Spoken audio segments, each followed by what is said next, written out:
बिस्मिल्लाहिर्रहमानिर्रहीम, अस्सलाम वालेकुम रहमतुल्लाहि व बरकातुहू। उम्मीद करता हूँ कि आप सब लोग बखैर आफियत होंगे इंशाअल्लाह। ठीक है जी, पढ़ाई ठीक जा रही है? ऑडिट समझ आ रहा है या नहीं आ रहा? ऊपर से तो नहीं गुजर रहा? चीज़ें क्लियर है? खोपड़ी से गुजर रहा है या खोपड़ी के ऊपर से गुजरा है? खोपड़ी के अंदर से गुजरा है, गुड। भेजे के अंदर से गुजरा है या भेजे को साइड से गुजर जाता है? दिमाग में भी तो ऐसे ही है ना, इस तरह से आगे आगे होते गुजरे, दिमाग में से ना गुजरे। अच्छा चले, गुड। समझ आ रही हैं? याद करने में मुश्किल तो नहीं हो रही कोई? जी याद करते ही नहीं है?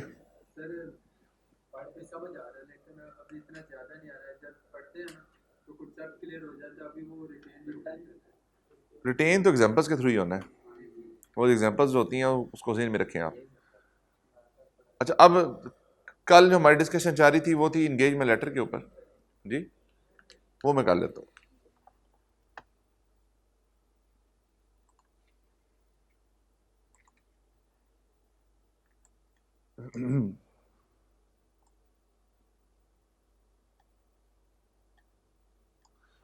जो हमारी प्रीवियस डिस्कशन थी उसमें हम डिस्कस कर रहे थे इंगेजमेंट लेटर क्या होता है, किस तरीके से बनाया जाता है, कौन बनाता है, किस की तरफ से किसको जाता है लेटर, डेट ऑफ लेटर क्या होती है, कंटेंट क्या होते हैं, किस तरीके से बनाते हैं, ये चीज़ें हमने डिस्कस की थी। प्रीमाइज क्या होता है? मैनेजमेंट की रिस्पॉन्सिबिलिटीज। प्री कंडीशन में कौन सी दो चीज़ें आती हैं?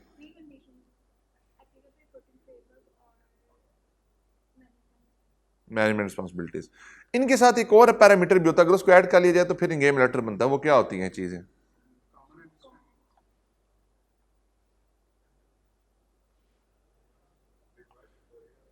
रिमाइज और एएफ applicable financial reporting framework plus common understanding between the auditor and the management, ये कंसीडर कर ली जाए तो आपका इंगेजमेंट लेटर बन जाता है। लेटर हेड किसका यूज होता है जी इंगेजमेंट लेटर बनाते वक्त? लेटर हेड किसका होता है? साइन कौन करता है आप बताओ भाई, साइन कौन करता है? मैनेजमेंट में कौन बंदा होता है जो इंगेजमेंट लेटर साइन करता है? Board of directors. तो यहां तक कोई होप्स हो कि आपको चीजें क्लियर है? क्लियर है जी। अब अगर कोई एक एग्रीमेंट हो जाए तो क्या उस एग्रीमेंट में चेंज नहीं आ सकता? आ सकता है। क्यों एग्रीमेंट में क्यों चेंज आएगा? कोई भी एग्रीमेंट है, इसको छोड़ दें अभी फॉर टाइमिंग, इसको इग्नोर करें कि ये इंगेजमेंट लेटर की हम बात कर रहे हैं। आप ऐसे एक एग्रीमेंट है उसमें चेंज क्यों आता है? जी आप बताएं भाई, एग्रीमेंट में चेंज क्यों आता है? बोले जल्दी करें, आपसे पूछूं मैं, क्या सिचुएशन चेंज आ जाए? उसने बोल दिया, आपने भी वही बोल दिया, क्या सिचुएशन में चेंज आ सकता है? कोई एग्रीमेंट वैसे जनरल बात कर ले, लाजमी नहीं है इंगेजमेंट लेटर के अंदर ही बात करें। यार ये क्या बात हुई? दिन में कितने हजारों सैकड़ों काम हो रहे होते हैं जिनमें कोई ना कोई छोटा मोटा एग्रीमेंट हो ही रहा होता है। आपकी वर्बल अंडरस्टैंडिंग भी हो रही होती है। अब वर्बल अंडरस्टैंडिंग हुई फॉर एग्जांपल कि आपको मैं 10,000 रुपये दूंगा इस सर्विस के अगेंस्ट, बाद में पता चला नहीं यार कि इसमें काम ज़्यादा हो गया तो आप इसको चेंज करने की जरूरत पड़ गई है। पहले मेरा इंक्रीमेंट 10% लगना था, ये एग्रीमेंट हो गया मैनेजमेंट के साथ, वो जब बारी आई तो उन्होंने 5% लगा दिया, तो उन्होंने कहा जी कि ठीक है फिर आपने लिखा 10% था, फिर उसको भी चेंज कर लें, फिर टर्म्स को चेंज कर लेते हैं। या आपको कोई किसी कॉमन अंडरस्टैंडिंग के ऊपर कोई प्रॉब्लम आ जाए, कोई टर्म्स के ऊपर कोई इशू आ जाए जो एप्लीकेबल ही ना रहे, तो उसकी वजह से क्या करना पड़ेगा? आपको एग्रीमेंट चेंज करना पड़ेगा। मेरा एग्रीमेंट आपके साथ हुआ है, अब आपकी जगह पे ये भाई आ गए हैं उस बिल्डिंग के अंदर, पहले आप ऑनर थे, आपने मकान को बेच दिया, तो क्या मेरा एग्रीमेंट इनके साथ वैलिड होगा? नहीं होगा। फिर मुझे क्या करना पड़ेगा भाई? जो नई पार्टी आई है उसके साथ क्या करना पड़ेगा? एग्रीमेंट को रिवाइज करना पड़ेगा। अब जब हम इंगेजमेंट लेटर ऑडिट में साइन करते हैं तो लाजमी नहीं है कि आपका वही इंगेजमेंट लेटर हर दफा इसी तरीके से ही फॉलो होता रहे। उसमें चेंजेस आ जाती हैं। चेंजेस आने की वजूहात क्या होती हैं? जब ऑडिट हम करते हैं तो हमें पता लगता है कि भाई कोई कॉमन अंडरस्टैंडिंग में इशू आ गया। फॉर एग्जांपल मैनेजमेंट ये समझती है अभी भी कि फाइनेंशियल स्टेटमेंट बनाना ऑडिटर की जिम्मेदारी है, और उसके बाद दफा फिर प्रॉब्लम आ रही है, तो आप दोबारा एक दफ़ा साइन करा लें उनसे कि उनको बावर करा दें, उनको अंडरस्टैंड करवा दें कि भाई ये आपकी जिम्मेदारी है, हमारी जिम्मेदारी नहीं है। फॉर एग्जाम्पल कंपनी की मैनेजमेंट चेंज हो गई है, बोर्ड ऑफ डायरेक्टर सारे चेंज हो गए हैं। पहले बोर्ड ऑफ डायरेक्टर कोई और थे, अब कोई और बोर्ड ऑफ डायरेक्टर आ गए। अब फॉर एग्जाम्पल आपने इंगेजमेंट लेटर को रिवाइज नहीं किया तो प्रॉब्लम क्या आएगी? बीओडी को पता ही नहीं है कि उनकी टर्म्स क्या है। वो फिर अगेन उस कंफ्लिक्टिंग पोजीशन पे आ जाएंगे कि अकाउंट्स आप बना के दें, फ्रॉड आप डिडक्ट करें। अगर आपका कोई प्रॉब्लम आएगा, आप कहेंगे कि मेरा एग्रीमेंट साइन हुआ है, तो कहेगा कि किसने साइन किया है? मैं कहूंगा कि आपके पुराने बोर्ड ऑफ डायरेक्टर ने साइन किया है। तो कहेगा भाई मैंने साइन किया जो मेरे साथ बात कर रहे हो। तो ये क्या आ जाएगी, एक कंफ्लिक्ट आ जाएगा। तो ये कुछ ऐसी सिचुएशंस होती हैं जिसमें हमें एंगेजमेंट लेटर को रिवाइज करने की जरूरत पड़ती है। यहां पे दो प्रॉब्लम आ सकती हैं।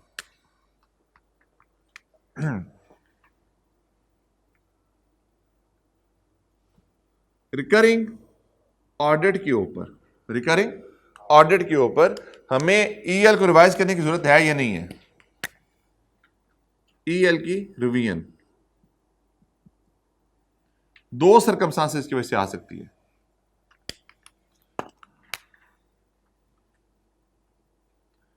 चेंज इन सर्कमस्टांसेस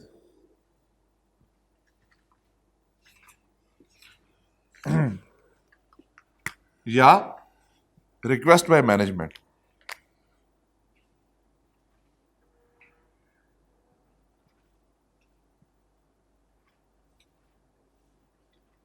देखिए मैंने कहा है कि दो मामलात हो सकते हैं।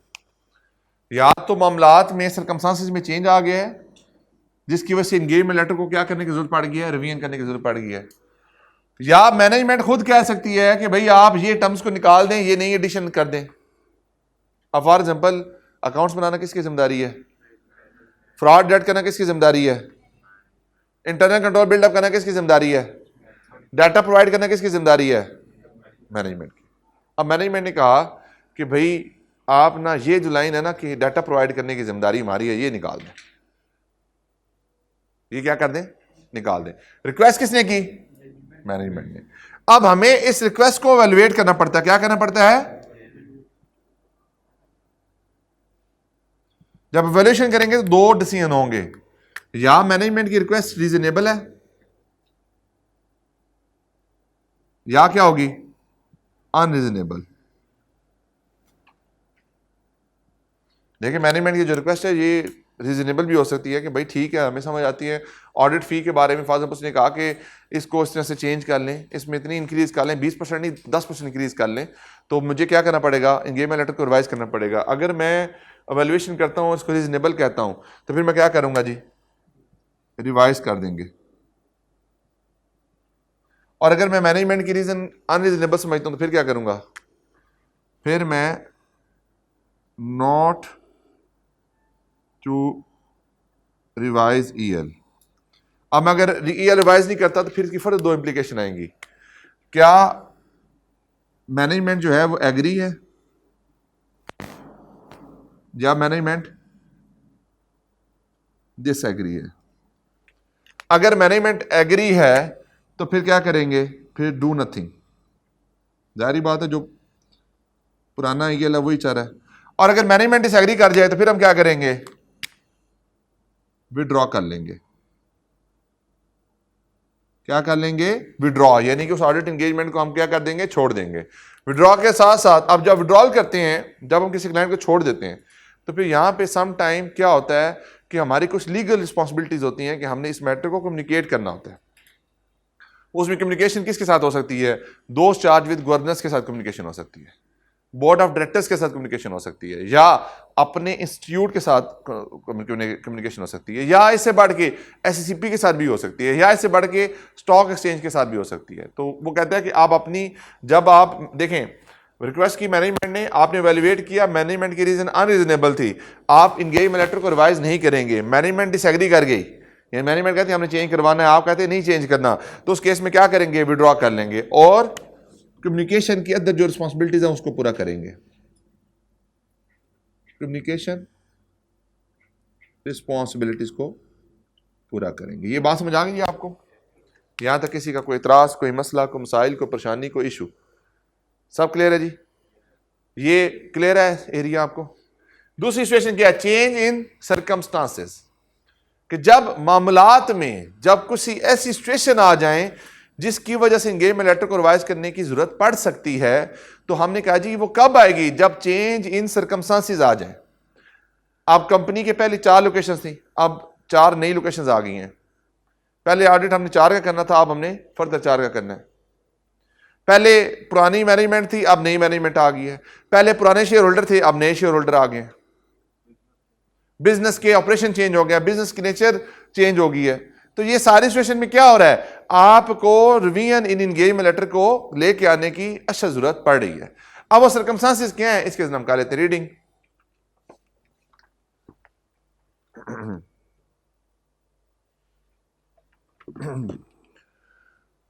यहां तक पहले बताएं कि कॉन्सेप्चुअली समझ आ गया आपको, टॉपिक जो पढ़ने जा रहे हैं ये क्लैरिटी के साथ क्लियर है। क्योंकि जब तक आप डायग्राम, जब तक एक फ्लो चार्ट, जब तक एक बेसिक कॉन्सेप्ट को नहीं समझते, फिर ये आगे पढ़ना फजूल है। अब देखें रिकरिंग ऑडिट पे क्या कहता है, then game letter issued on the initial appointment as auditor में state that its provisions will apply to the future annual audits. यानी कि एक दफा जो गेम लेटर बनता है ये अगले सालों में भी चल जाता है, अगले सालों में भी चल जाता है अनटिल इट इज रिवाइज, उस वक्त तक जब तक इसको रिवाइज ना किया जाए। अब रिवीजन की दो रीजन है, चेंज इन सर्कमस्टांसेस या request by the management. However, ISA 210 requires the auditor for recurring audit to assess whether, अब ये किसकी बात करने जा रहा है, चेंज इन सर्कमस्टांसेस की बात करने जा रहा है।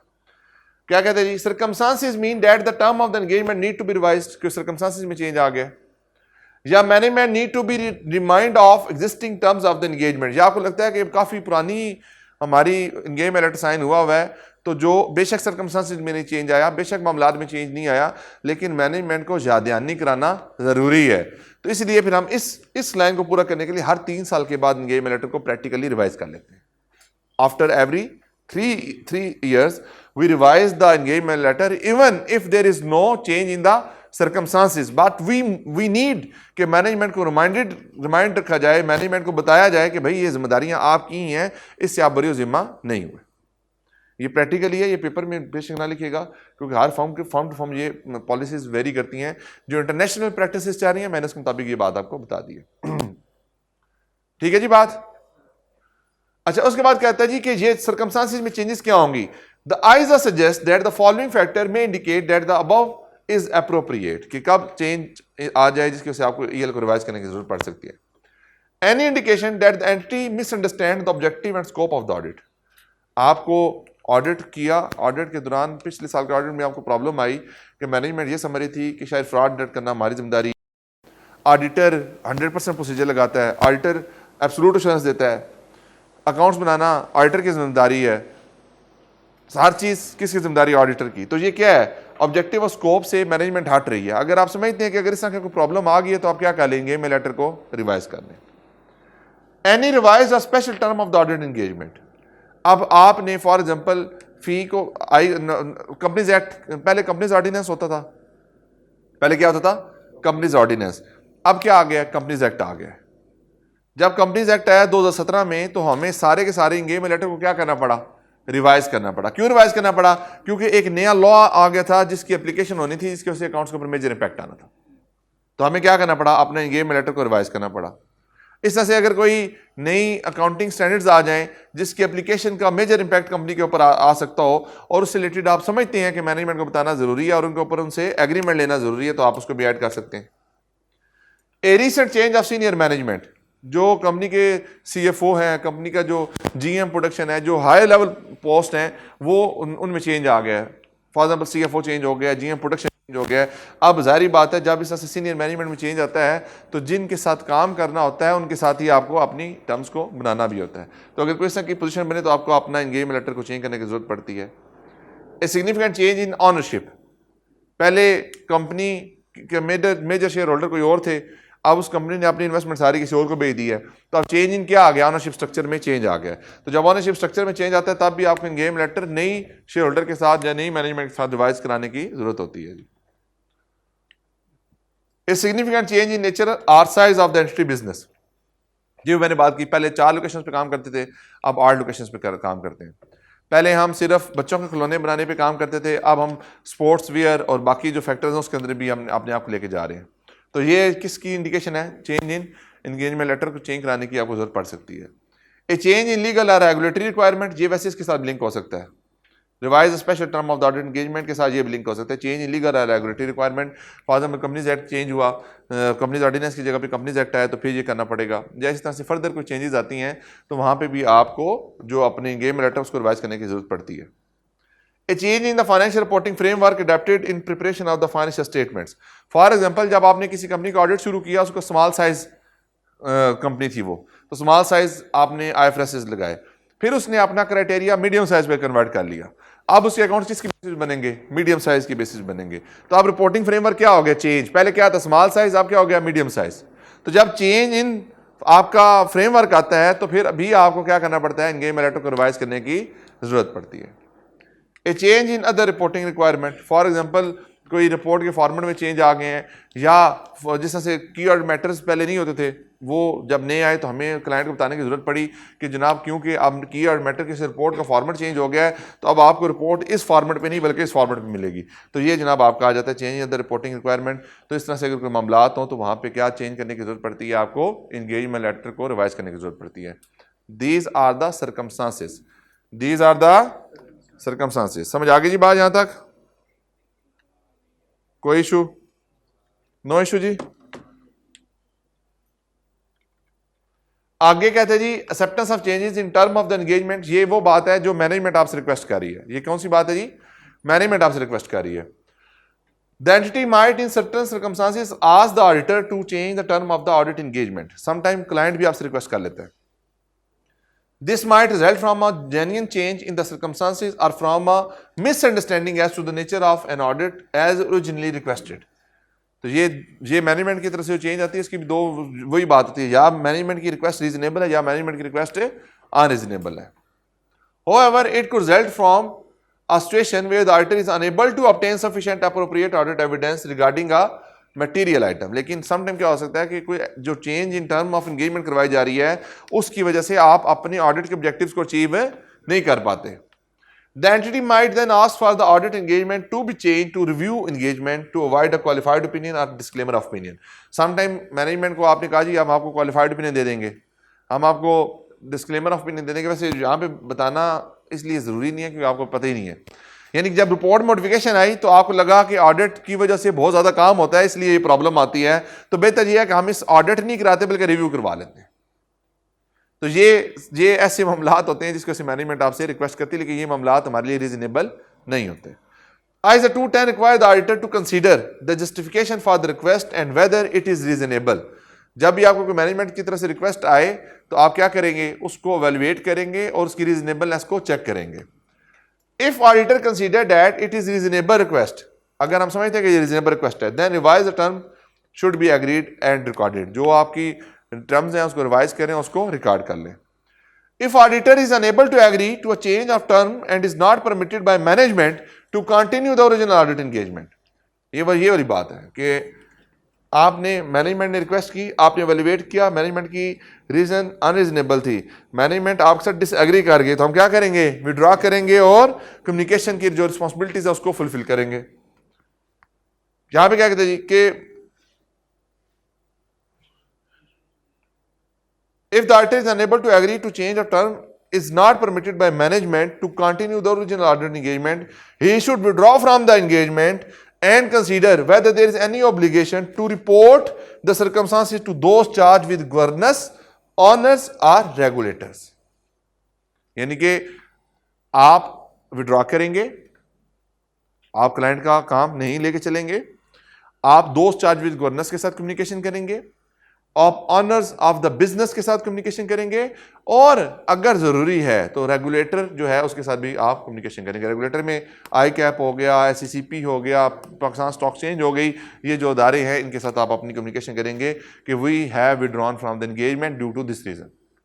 अब ये फैक्टर जब इस तरह से कम्युनिकेशन हो जाएगी तो जब कोई नया ऑडिटर आएगा तो उसके साथ भी आपको हो सकता है ये कम्युनिकेशन करनी पड़े, लिंक बनाए।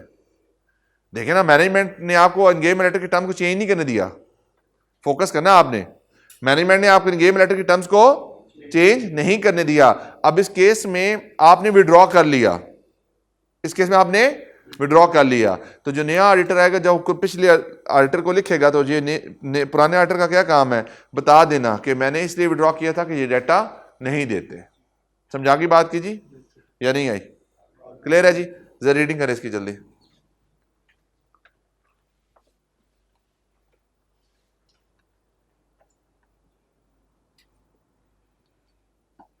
जी पढ़ लीजिए आप लोगों ने, कोई यहां तक चीज ना समझ आई हो आपको?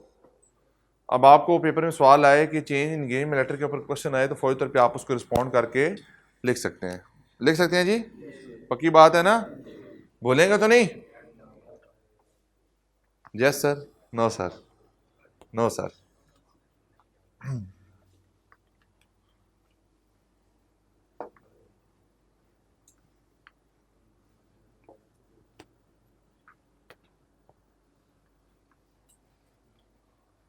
जी यहां तक किसी का कोई सवाल फाइनली ये तो पूछेगा, कोई सवाल किसी का, कोई चीज जो ना समझ आई हो पॉइंट? हर चीज ठीक है जी? चलें अब जरा आते हैं कि एक फर्म का स्ट्रक्चर किस तरह से बनता है, फर्म में जो लोग होते हैं वो कौन कौन होते हैं जी? जी तो अच्छा, अब फर्म का स्ट्रक्चर से मुराद क्या है? फर्म के स्ट्रक्चर से मुराद ये है कि जो फर्म के अंदर लोग होते हैं वो कौन कौन होते हैं। क्योंकि जाहिर बात है जो टॉपिक मैं पढ़ाने जा रहा हूँ उससे पहले जब तक आपको फर्म के अंदर जो लोग काम कर रहे हैं उनके बारे में नहीं पता होगा तो फिर आपको ना टीम मैनेजमेंट समझ आएगी ना आपको कोई और चीज़ समझ आएगी। पढ़ाने में तो सीधी सीधी बातें लिखी हैं, पढ़ा देते हैं, लेकिन फ़ायदा उसका नहीं होगा। एक फर्म के अंदर पार्टनर होता है,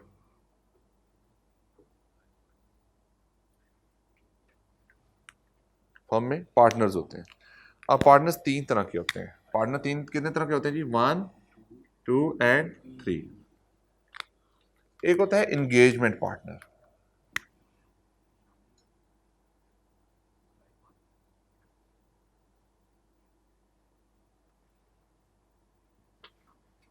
एक होता है एंगेजमेंट पार्टनर। दूसरा होता है एंगेजमेंट क्वालिटी कंट्रोल रिव्यूअर। और तीसरा होता है जी अदर पार्टनर। अब आप इनको क्या कहा जाता है जी? पार्टनर या की ऑडिट पार्टनर्स भी इनको कहा जाता है। इनको पार्टनर्स कहा जाता है या की ऑडिट पार्टनर होते हैं। एक ऑडिट के ऊपर ये तीन तरह के लोग इंगेज हो सकते हैं। एक इंगेजमेंट का पार्टनर है, एक इंगेजमेंट क्वालिटी कंट्रोल रिव्यूअर है और एक अदर पार्टनर है। अब आपको इन तीनों का रोल पता होना चाहिए। इंगेजमेंट पार्टनर वो बंदा है जो ऑडिट रिपोर्ट साइन कर रहा है, जो ऑडिट रिपोर्ट साइन कर रहा है, जिसकी रिस्पॉन्सिबिलिटी है ऑडिट को कंक्लूड करना, जिसकी रिस्पॉन्सिबिलिटी ऑडिट को लेकर चलना। He is the main person and the key person, he is the main person and the most important की पर्सन। दूसरे नंबर पे एंगेजमेंट क्वालिटी कंट्रोल रिव्यूअर। अब वर्ड फोकस करना है, क्वालिटी कंट्रोल रिव्यूअर, यानी कि जो काम हो रहा है उसके ऊपर क्वालिटी का जो चेक है वो किसने लगाना है? EQCR ने लगाना है, एंगेजमेंट क्वालिटी कंट्रोल रिव्यूअर ने लगाना है। यानी कि ये बंदा ऑडिट रिपोर्ट तो साइन नहीं करेगा, लेकिन ऑडिट रिपोर्ट को साइन होने से पहले रिव्यू जरूर करेगा, ये फाइनेंशियल स्टेटमेंट का रिव्यू जरूर करेगा, ये जो सिग्निफिकेंट जजमेंट थी उनको भी देखेगा। जारी बात ऑडिट के अंदर कितने काम होते हैं जिसमें प्रोफेशनल जजमेंट की एलिमेंट रिक्वायर्ड होते हैं। अब्दुलरहमान का सोचने का म्यार डिफरेंट है, अहमद का सोचने का म्यार डिफरेंट है, अहमद किधर गया? अली अहमद, इसका म्यार डिफरेंट है, इनका म्यार डिफरेंट है। हर बंदे की अपनी साइकी होती है, हर बंदे का अपने का तरीकाकार होता है। तो जब तक क्वालिटी कंट्रोल रिव्यूअर का फंक्शन वहां पे ऐड नहीं किया जाएगा तो एंगेजमेंट पार्टनर के ऊपर तो कह रहे हैं सिरे नहीं कुंडा तो हाथी पेरे लुंडा। इसका मतलब क्या होता है कि अगर हाथी को जो है वो पकड़ने के लिए आप उसको कंट्रोल नहीं करेंगे ना तो वो आपको तंग करेगा। उसके लिए करते क्या है, शुरू में ही उसके गले में रस्सी बांध के ना उसको एक सख्त चीज से बांध देते हैं। तो करता क्या है, वो वहां पे बैठा रहता है। जब उसकी उम्र बड़ी होती है तो आहिस्ता आहिस्ता फिर जब बड़ा होता है तो फिर उसके जहन में आता है कि भाई मैं बंदा हूँ, तो फिर हल्की सी जो है उसके साथ भी लगा देंगे ना उसको, जो आपकी होती है क्या कहते हैं रस्सी, तो उसमें क्या करेगा वो हल्की सी रस्सी को भी तोड़ाने की कोशिश करेगा। क्यों? क्योंकि उसके ऊपर एक कुंडा मौजूद है। इस तरह से एंगेजमेंट पार्टनर के लिए भी यही बात है कि एंगेजमेंट पार्टनर के ऊपर चेक एंड बैलेंस रखने के लिए किसकी रिक्वायरमेंट होती है जी? एंगेजमेंट क्वालिटी कंट्रोल रिव्यूअर की होती है। अच्छा, तो जनाब तीसरे नंबर पे आता है अदर पार्टनर्स।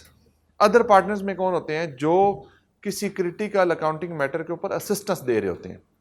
फॉर एग्जांपल मेरे पास जो है वो स्पेसिफिक किसी एरिया की एक्सपर्टीज में इतनी ज़्यादा एक्सपर्टीज नहीं है, तो मैं समझता हूँ कि क्या नाम है तुम्हारा, हमजा जो है ना, हमजा जो है ना, हमजा जो है वो बेसिकली इसके पास स्पेसिफिक एक्सपर्टीज मौजूद हैं, तो हमजा को क्या किया जाएगा फिर उस स्पेसिफिक एक्सपर्टीज के लिए अदर पार्टनर के रोल में एंगेज कर लिया जाएगा। फॉर एग्जांपल किसी अकाउंट्स के अंदर रिस्टेटमेंट डालनी है, तो रिस्टेटमेंट का रिव्यू कहूँगा हमजा साहब आप ज़रा रिव्यू तो कर दें, हमजा साहब को फिर वो रिव्यू के लिए बुला लिया जाएगा। तो ये एक रोल होता है जी, इसमें 3 तरह के लोग होते हैं। अच्छा, अब पार्टनर के नीचे डायरेक्टर्स होते हैं। डायरेक्टर्स के नीचे सीनियर मैनेजर्स होते हैं। सीनियर मैनेजर्स के नीचे मैनेजर का फंक्शन होता है। मैनेजर्स के नीचे असिस्टेंट मैनेजर्स होते हैं। असिस्टेंट मैनेजर के नीचे सुपरवाइजर होते हैं। सुपरवाइजर के नीचे ऑडिट सीनियर होता है। ऑडिट सीनियर के नीचे सेमी सीनियर होता है। सेमी सीनियर के नीचे जूनियर होता है। अच्छा, इसमें जो ये 3 फंक्शन है, ये आर्टिकल्स के फंक्शन है। ये आप अपने आर्टिकल स्टार्ट करते हैं ना आप, तो जो है बेसिकली शूद्रम्स जो बेसिकली जूनियर, सेमी सीनियर और ऑडिट सीनियर, तो ये कौन सा आर्टिकल का फेज है। आर्टिकल में आप इस 3 हायरार्कीज़ को कंप्लीट करते हैं। जब आप किसी ऑडिट फर्म में जाते हैं तो आप एज जूनियर जाते हैं। जूनियर वो काम बंदा होता है जिसने चाय भी बनानी है, फोटोकॉपी भी करनी है, खाना भी लेके आना है, ठीक है। सीनियर को बातें भी सुनानी है, सीनियर को स्टोरी भी सुनानी है, ठीक है। सीनियर के काम को भी करना है, ठीक है जी। तो फिर यहाँ पे आपके एक्सपेक्टेशंस क्या होनी चाहिए? जीरो नहीं, नेगेटिव। एक्सपेक्टेशंस क्या होनी चाहिए? नेगेटिव के बाद फिर आप क्या बनेंगे? Semi senior. यहाँ पे आप थोड़ा ये वाला फंक्शन आ जाएगा। ये फंक्शन ही है ना ये। अब ये बनेगा कब? जब आप 1.5 साल अपना, सॉरी आप 1 ईयर का, जब 1.5 साल या साल का टाइम पीरियड आप गुजार लेंगे, आप एक अटेम्प्ट दे लेंगे। अगर आप एक अटेम्प्ट दे लेंगे या अटेम्प्ट के अंदर अपीयर हो जाएंगे तो आप सेमी सीनियर बन जाएंगे। सेमी सीनियर कौन होता है? जो जूनियर को लताड़ा होता है। जूनियर को लताड़ा होता है। अच्छा, सेमी सीनियर के बाद जब आखिरी साल आ जाता है आपका आर्टिकल्स का, तो आप उसमें ऑडिट के सीनियर बन जाते हैं। अब आपकी रिपोर्टिंग इधर ऊपर होना शुरू हो जाती है। अब देखें, जब जूनियर थे, जूनियर ने सेमी सीनियर को रिपोर्ट किया, सेमी सीनियर ने ऑडिट सीनियर को रिपोर्ट किया, ऑडिट सीनियर ने सुपरवाइजर को रिपोर्ट किया। जो सबसे गंदा फंक्शन होता है ना फर्म के अंदर, वो 2 है, एक ये वाला और एक ये वाला। ये 2 फंक्शंस किसी फर्म के अंदर भी बड़े बुरे होते हैं। क्यों? ये अपने आप को बहुत बड़ा समझ रहे होते हैं और ये भी अपने आप को बहुत बड़ा समझ रहे होते हैं, लेकिन जब आते हैं लताड़े जाते हैं, जब चाय शाय बनानी पड़ती है, फोटोकॉपी करनी पड़ती है, ठीक है जी, और उसके बाद फाइलें सीधी करनी पड़ती हैं, पेज को आगे पीछे करना पड़ता है, खाना लेने गए, खाना ठंडा हो गया, खाना गर्म करना पड़ता है, तो ये फेज़ जो होता है ना, ये सबसे बुरा फेज़ होता है। फिर जब बंदा यहाँ पे जाता है ना, तो यहाँ पे डायरेक्ट उसकी अंडरस्टैंडिंग और कमिटमेंट किसके साथ हो रही होती हैं? ऊपर वाले लोगों के साथ हो रही होती हैं। तो ये जूनियर पार्टनर के तौर पर कंसिडर किया जाता है। ये क्या किया जाता है? जूनियर पार्टनर के तौर पर भी। जूनियर पार्टनर सब क्या होते हैं? जो बेसिकली इनको भी लताड़ रहे होते हैं और ऊपर भी अपने आप को सेटलमेंट कर रहे होते हैं, ठीक है जी। तो ये सुपरवाइजर का रोल होता है। कौन सा? ये unqualified CA finalist. Unqualified CA finalist यानी कि आर्टिकल पूरे हो गए हैं इसके, और इस साहब ने इस ऑडिट सीनियर के दौरान जो है ना लोगों को तंग किया होता है, इसके पेपर पास नहीं होते। ये जब कोई जूनियर पेपर पास करता है तो उसको बुला कहता है, तुम तो वही चुहारे, तुमसे तो होने नहीं है, पहला पेपर ये तो आसान पेपर होता है यार, फौरन निकल जाता है, इसमें तो कोई मसला ही नहीं होता। जब उसने लोगों को डिमोटिवेट किया होता है तो फिर ऑटोमेटिकली सुपरवाइजर साहब जो होते हैं ये अनक्वालिफाइड होते हैं। लेकिन यहाँ पे कुछ अच्छे और बुरे हर जगह पे लोग होते हैं, बुरे लोग हर जगह नहीं होते। सुपरवाइजर साहब जब क्वालिफाई करते हैं तो बन जाते हैं असिस्टेंट मैनेजर्स। असिस्टेंट मैनेजर जब थोड़ा टाइम गुजार देते हैं तो फिर क्या बन जाते हैं? मैनेजर। मैनेजर जब 3-4 साल गुजारते हैं तो क्या बन जाता है? Senior manager. सीनियर मैनेजर 3-4 साल गुजारता है तो क्या बन जाता है? डायरेक्टर। डायरेक्टर किस में क्या कन्वर्ट होता है? की ऑडिट पार्टनर के अंदर क्या कन्वर्ट होता है। ठीक है जी। ये फर्म के अंदर एक रोल और हायरार्की होती है जिसमें आप जाते हैं, यानी कि अगर आप जूनियर के तौर पर ज्वाइन करते हैं तो पार्टनर बनने में एटलीस्ट नहीं, अगर किसी बिग 4 में है तो 15 साल, अगर छोटी फर्म में है तो soon after the qualification you will be your own boss. आप अपनी फर्म बना लें, अपनी प्रैक्टिसिंग लाइसेंस ले लें, आप कर सकते हैं। ठीक है, इट डिपेंड्स कि आप जो है ना वो किस रूट को लेकर चलते हैं, किस तरीके से आप यहाँ पे अपने आप को लेके आते हैं जी। तो फिर वो सुपरवाइजरशिप दे देते हैं, जो जैसे आर्टिकल कंप्लीट होते हैं तो ये हम बन जाते हैं जी। नहीं, आर्टिकल पूरे करना जरूरी है ये टाइम।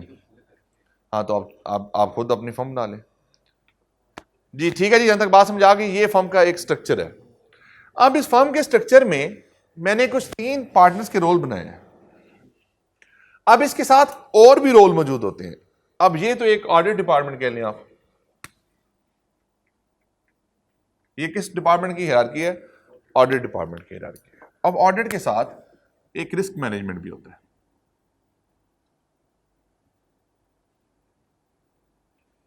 यार आपने ना घबराना नहीं है, ये जो बातें मैं कर रहा होता हूँ ना, ये समझा रहा था, जिससे समझाने की हद तक होती हैं। एक्चुअली प्रैक्टिकली लाइफ डिफरेंट होती है। ये समझाने के लिए थोड़ा सा चुटकुला लगाना, थोड़ा सा मजाक कर देना कि आपको चीज़ें याद नहीं। हालांकि इसका पेपर में क्या तल्लक है, चाहे तो बनानी पड़ेगी ना, वो तो एक अलग बात है, लेकिन इसका पेपर से कोई तल्लक नहीं है। ये सिर्फ क्या है, आपको उस एनवायरनमेंट के अंदर लेके जाना। पेपर पास करने के लिए नॉलेज के साथ साथ उसकी प्रैक्टिकलिटीज भी अगर पता होंगी तो फिर उस चीज़ को याद करना और रिटेन रखना आसान होगा। ये जितनी मैं एग्जांपल देता हूँ, जितने मैं थोड़ा सा एक्सप्लेन करने की कोशिश करता हूँ, क्लास के शुरू में एक ट्री डायग्राम बनाता हूँ या कुछ ऐसा काम करता हूँ, इसका ऑब्जेक्टिव क्या है कि आप लोगों को उस टॉपिक में रट्टा लगाने की ज़रूरत ना पड़े। अब मैं जितने टॉपिक पढ़ाए हैं, मुझे उम्मीद है कि मैं अभी भी किसी से कोई सवाल करूँ तो उसका जवाब दे देगा। जिसके राइटिंग स्किल अच्छे हैं वो तो पास है इंशाल्लाह, जिसके राइटिंग स्किल अच्छे नहीं है उसको थोड़ी मेहनत करनी पड़ेगी याद करने के लिए, बस सिंपल सी बात है। रिस्क मैनेजमेंट डिपार्टमेंट है जी। ये डिपार्टमेंट क्या कर रहा था? Risk management. रिस्क मैनेजमेंट किसकी रिस्क मैनेजमेंट? फर्म की रिस्क मैनेजमेंट। देखो ना, फर्म का रिस्क क्या है? अगर किसी अनएथिकल बिजनेस को एक्सेप्ट कर लिया जाए तो फर्म का रिस्क क्या है? फर्म की रिप्यूट क्या हो जाएगी? अगर किसी illegal activity of the business के अंदर आप अपने आप को एंगेज कर लेते हो तो फर्म की रिप्यूट क्या आ जाएगी? अगर कोई क्लाइंट फीस ही नहीं देता, उसकी आप फिर भी ऑडिट कर लेते हैं तो फर्म को क्या नुकसान होगा? ऑडिट फी नहीं मिलेगी, फाइनेंशियल लॉस भी आ जाएगा। अब ये बंदा जो ये डिपार्टमेंट है, ये कोड ऑफ एथिक्स की रिक्वायरमेंट को फॉलो करवा रहा होता है। किसकी रिक्वायरमेंट को फॉलो करा रहा होता है? कोड ऑफ एथिक्स की रिक्वायरमेंट को फॉलो करा रहा होता है। यानी कि जो क्लाइंट के ऊपर आपकी जो क्लाइंट एक्सेप्टेंस के प्रोसीजर होते हैं, इंगेजमेंट एक्सेप्टेंस के प्रोसीजर होते हैं, ये कर रहा होता है, एक इस ये डिपार्टमेंट करवा रहा होता है। फिर उसके बाद जो आपके इंडिपेंडेंस होती है कि आप क्लाइंट के ऊपर इंडिपेंडेंट है या नहीं है, उसके ऊपर आप किस तरीके से इंडिपेंडेंस इंश्योर करेंगे, उसको इंश्योर कर रहा होता है। आप कंपनी के शेयर होल्डर तो नहीं है, आपने शेयर डिस्पोज ऑफ करने थे, वो कर दिए या नहीं कर दिए। अब जाहिर बात है ये काम रिस्क मैनेजमेंट डिपार्टमेंट किसके साथ करता है? एंगेजमेंट पार्टनर के साथ मिल के कर रहा होता है। मेन रोल किसका होता है? रिस्क मैनेजमेंट डिपार्टमेंट का होता है। इसमें और ढेरों ढेर फंक्शन होते हैं जो ये रिस्क मैनेजमेंट डिपार्टमेंट लेके चल रहा होता है। ठीक है जी। लेकिन फॉर टाइम मैंने इसमें कोड ऑफ एथिक्स इसलिए लिखा है कि रिसेंटली आपने ये 2 चीज़ें ही पढ़ी हैं, तो जितना पढ़ा है उस हद तक आप ज़हन में रखें कि ये सारे काम इस तरह के ये लोग करवा रहे होते हैं। एक स्पेसिफिक डिपार्टमेंट होता है। जब ये एक अलग डिपार्टमेंट है तो ये इंडिपेंडेंस को इंश्योर कर लेता है। जाहिर बात है, मैं फिर ये डिपार्टमेंट ऑडिट तो नहीं कर रहा, ये कोई रिपोर्ट तो साइन नहीं कर रहा, ये क्या कर रहा है? फैसिलिटेट कर रहा है किसको? ऑडिट डिपार्टमेंट को। तो ये रिस्क मैनेजमेंट डिपार्टमेंट होता है जो इस तरीके से सारे मैटर्स को कवर अप कर रहा होता है और टेकअप कर रहा होता है। ये इतनी बड़ी हायरार्की बनाने का ऑब्जेक्टिव क्या था? देखें, पार्टनर रिपोर्ट साइन कर रहा है, क्या पार्टनर वर्क पेपर बना सकता है? वर्किंग पेपर यानी कि जो क्या पार्टनर जा खुद ऑडिट एविडेंस ऑब्टेन करेगा? क्या डायरेक्टर जा खुद ऑडिट एविडेंस ऑब्टेन करेगा? क्या सीनियर मैनेजर खुद ऑडिट एविडेंस ऑब्टेन करेगा? होता क्या है, ये हायरार्की बनाने का ऑब्जेक्टिव है। वो ऑब्जेक्टिव क्या है? To improve the quality of the work, to improve the quality of the work. अगर जूनियर का काम डायरेक्ट पार्टनर देखे तो प्रॉब्लम क्या आ सकती है? पता ही को नहीं उसको कि देखना क्या है। उसको नहीं पता कि जूनियर है कौन, जूनियर की प्लेसमेंट कहां पे हुई है, जूनियर को काम कौन सा एलोकेट किया गया है, क्या चीज, उसको तो नहीं पता ना कि इसलिए क्या कर रहा है। अब अल्टीमेटली जूनियर ने फॉर एग्जाम्पल कोई काम किया, तो जूनियर का काम को किसने रिव्यू किया। आप देखें, अब आप सारे बैठ के अपना पेपर हल करें, उसके बाद आप अपना पेपरिंग को चेक कराएं, फिर वही पेपरिंग को चेक कराएं, फिर वही पेपरिंग को चेक कराएं, उसमें आहिस्ता से इंप्रूवमेंट आती आती जा आएंगी, तो आखिर पे जब फाइनल एग्जामिनर के हाथ में पेपर आएगा तो एग्जामिनर आपके पास करने के अलावा उसके पास ऑप्शन कोई भी नहीं होगी। तो इसी तरह से जो जूनियर का काम है उसको समाज सीनियर रिव्यू करता है, समाज सीनियर के काम को सीनियर रिव्यू करता है, सीनियर काम को सुपरवाइजर रिव्यू करता है, सुपरवाइजर काम को असिस्टेंट मैनेजर, ये हायरार्की संस चलती है। और फाइनली जब पार्टनर के पास चीज जाती है तो फुली रिफाइंड होती है कि पार्टनर का टाइम कम से कम लगे और अच्छे तरीके से ऑडिट रिपोर्ट साइन हो जाए। तो क्वालिटी इंप्रूव करने के लिए one of the factor is what, review, review at appropriate level. तो जब रिव्यूज हो रहे होंगे तो ऑडिट की क्वालिटी क्या हो जाएगी, बेहतर हो जाएगी। जब मैं कोड ऑफ एथिक्स की रिक्वायरमेंट में क्लाइंट एक्सेप्टेंस और एंगेजमेंट एक्सेप्टेंस के प्रोसीजर लगा रहा हूंगा, जो मेरे रिस्क मैनेजमेंट डिपार्टमेंट काम कर रहा होगा, तो एथिक्स के ऊपर हमने क्या कर लिया, एथिक्स को क्या कर लिया, हमने फॉलो कर लिया ना।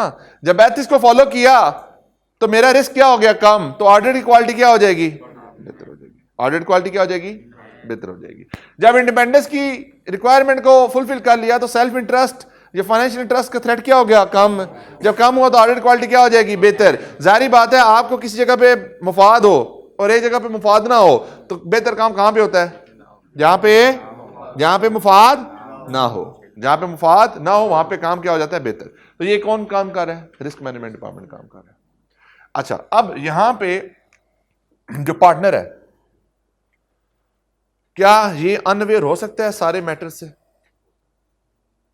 तो फिर पार्टनर किस बात का हुआ, जिम्मेदारी किसकी है, अल्टीमेट कौन रिस्पॉन्सिबल होगा, पार्टनर।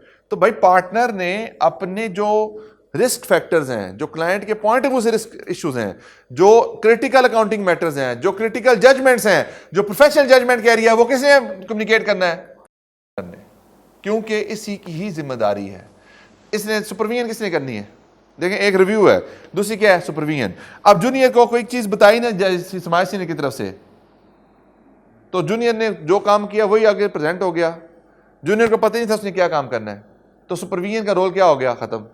जब सुपरविजन का रोल खत्म हुआ तो जूनियर, वही बात है ना, सिरे नहीं कुंडा तय हाथी फिरे लुंडा, ये बात समझ आई नहीं आई, कि जब किसी को डायरेक्शन ही नहीं देनी है आपने, जब किसी को आपने मैनेज ही नहीं करना, तो कभी इधर टक्कर मारेगा कभी उधर टक्कर मारेगा, उसको तो पता ही नहीं उसने करना क्या है। तो क्या ऑडिट के ऑब्जेक्टिव अचीव होंगे, नहीं। तो ऑडिट का ऑब्जेक्टिव अचीव करने के लिए हमें क्या करना पड़ता है, सुपरविजन भी करनी पड़ती है, रिव्यू भी करना पड़ता है, जो क्वालिटी कंट्रोल के लिए जो कोड ऑफ एथिक्स की रिक्वायरमेंट है उसको भी फॉलो करना पड़ता है। ये एंगेजमेंट क्वालिटी कंट्रोल रिव्यू क्यों ऐड किया था हमने, कि पार्टनर को कोई चैलेंज करने वाला बंदा तो हो ना, तो पार्टनर को कौन चैलेंज करेगा, जो दूसरा पार्टनर होगा वही चैलेंज करेगा। क्या पार्टनर को ये डायरेक्टली चैलेंज कर सकता है, नहीं। तो हमने क्या किया, इस पार्टनर के काम को रिव्यू करने के लिए engagement quality control reviewer add कर दिया, कि जो चैलेंज तो कर सके किसको, अपने पीयर को। तो जब एंगेजमेंट क्वालिटी कंट्रोल रिव्यूअर का फंक्शन ऐड हुआ तो ऑडिट की क्वालिटी क्या होगी, इंप्रूव होगी। अब देखिए, ऑडिट क्वालिटी को इंप्रूव करने के लिए हमें कुछ काम करने पड़े थे। वो काम क्या थे, जो एंगेजमेंट पार्टनर है वो अपनी रिस्पॉन्सिबिलिटीज को फुलफिल करेगा तो ऑडिट क्वालिटी क्या हो जाएगी, इंप्रूव। अभी मैं बता के कंक्लूड करूंगा, कल हम इसको फर्दर डिस्कशन करेंगे। अगर प्रॉपर रिव्यूज हो रहे हैं, अगर प्रॉपर सुपरविजन दी जा रही है, अगर प्रॉपर डायरेक्शन दी जा रही है काम करने के लिए, तो ऑडिट क्वालिटी क्या हो जाती है, इंप्रूव।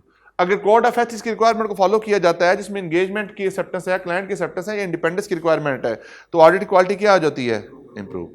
जब एंगेजमेंट क्वालिटी कंट्रोल रिव्यूअर का ऐड कर दिया जाता है तो ऑडिट क्वालिटी क्या हो जाती है, इंप्रूव। क्यों, सारी बात है, पीयर को ही चैलेंज कर सकता है, पीयर को उसका सबऑर्डिनेट चैलेंज नहीं कर सकता।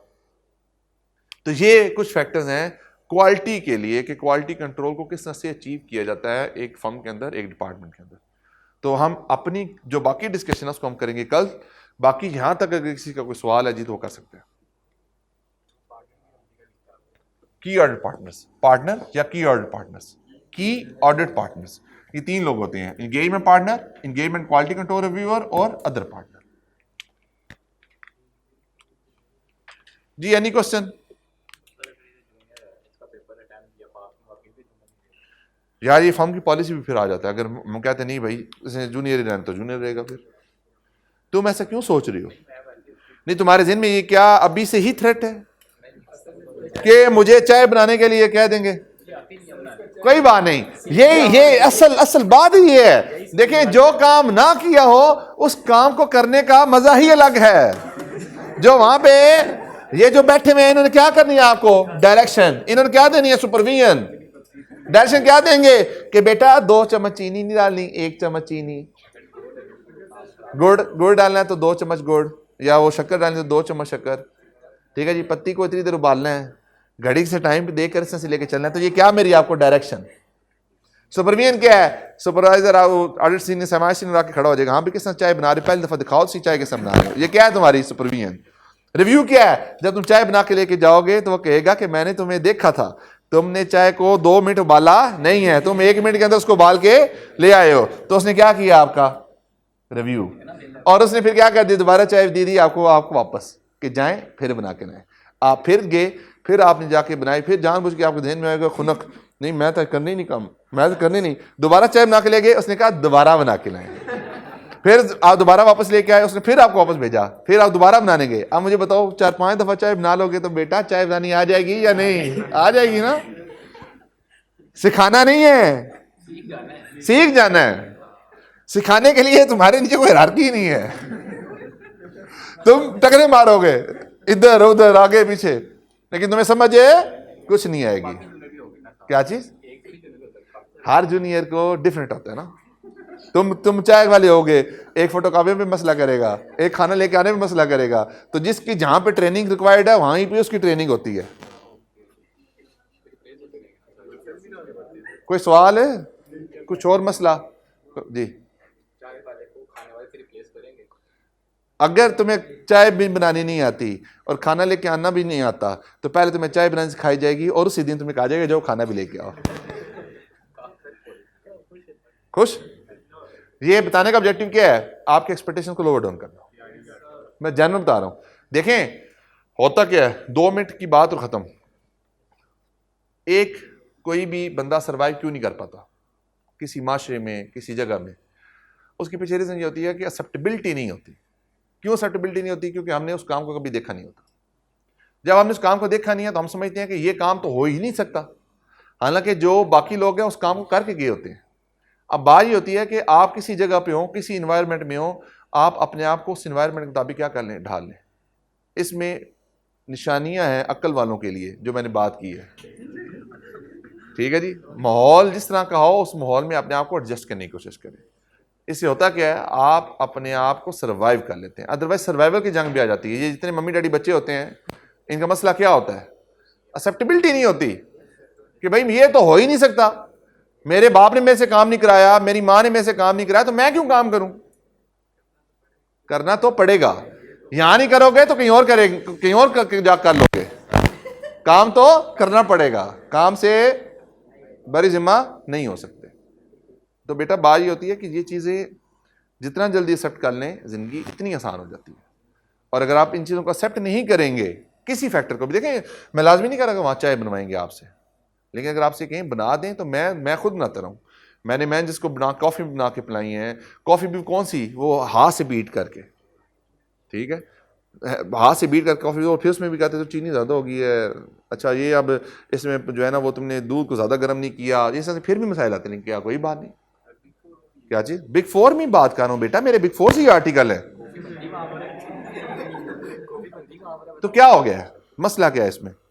जब मैं सुपरवाइजर था ना, नहीं मैं खुद बच्चों को खाना ला के देता था यार। इसमें मसला क्या है इसमें? मैं अभी भी, ये उस दिन भी सारोजे पे गया हुआ था मैं उन नुसरत के लिए जमात की, तो मैं वहां पे जाके जमीन को साथ बैठ के सारे कुछ कर रहा था। बात होती है कि जो जिस माहौल में आप जाएं उस माहौल में ढल जाएं यार। क्या फर्क क्या पड़ता है? फर्क क्या पड़ता है? मट्टी से बने और मट्टी में जाना है। तो फिर गरूर किस बात का, फिर नखरे किस बात के? कितनी जिंदगी है पता है? नहीं पता ना।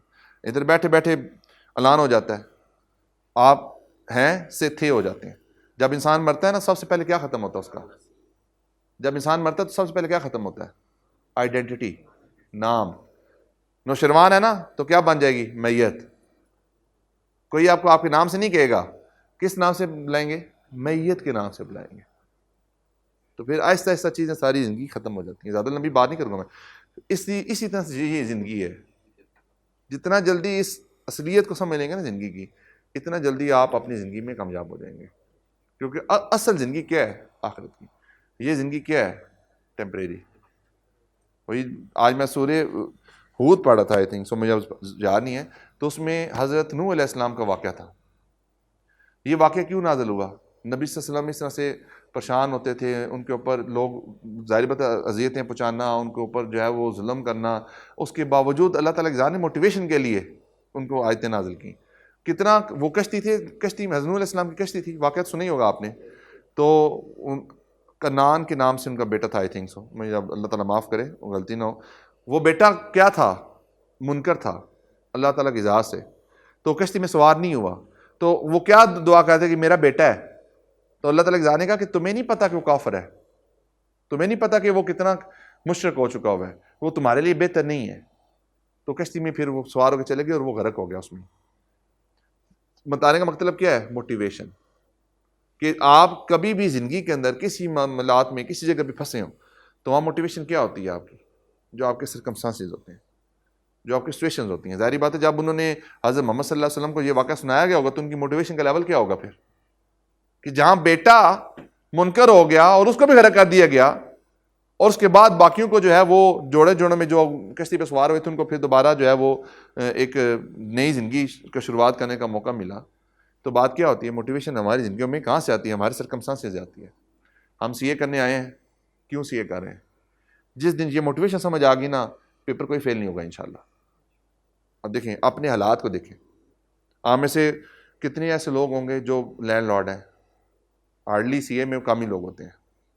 आप में से कितने ऐसे हैं जिनको अब जब सोचें कि आप सीए क्वालिफाई कर रहे हैं, इंशाल्लाह आपका कॉन्वोकेशन हुआ, वहाँ पे आपका नाम बुलाया जाए और आप अपनी फैमिली के साथ, अपने माँ बाप के साथ, अपने अहल वयाल के साथ स्टेज पे जाएं और उनको कहें कि वो डिग्री रिसीव करें।